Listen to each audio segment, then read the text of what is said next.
I read a book back in the 90s, and it wasn't the best book, but there was a great concept in it. I don't remember the title. I do remember the last name of the author. His last name is Keyes, Keyes. And the big idea in there was this notion of up-leveling your addictions to preferences. And what he called addictions were your wants and desires.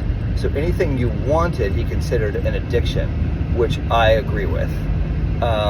So the idea is you look at these in the way that we do, in the way that we look at our parts. You look at these wants and you say, okay,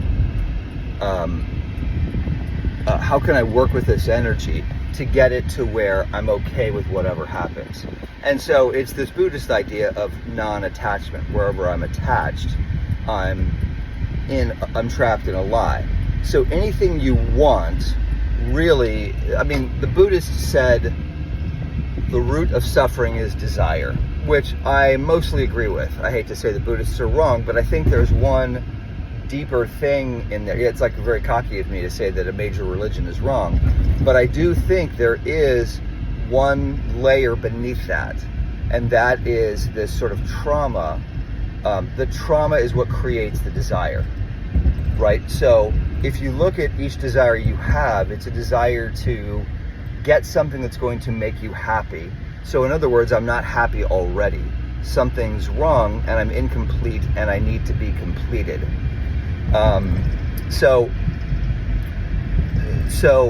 when I look at that, when I look at the trauma and then the desire that's created to try to fix the trauma, that's what he's talking about. So what does it look like if you have a preference versus an addiction?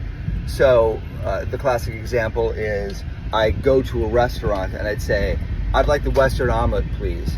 And the guy says, well, we're out of eggs. And you say, okay, well, I'll have the oatmeal. That is a preference. I prefer to have something some way, but if it's not that way, it's fine. It doesn't really hurt me. An addiction is, I'd like the Western omelet, please. I'm sorry, we're out of eggs. What? I drove here 3 hours just to have, you guys said you have the best omelet in the country.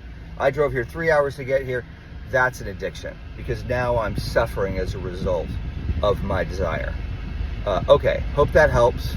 Get rid of all wants, or more importantly, don't try to get rid of them. Try to see through them to the underlying thing that is grasping for that thing as a fix. Peace.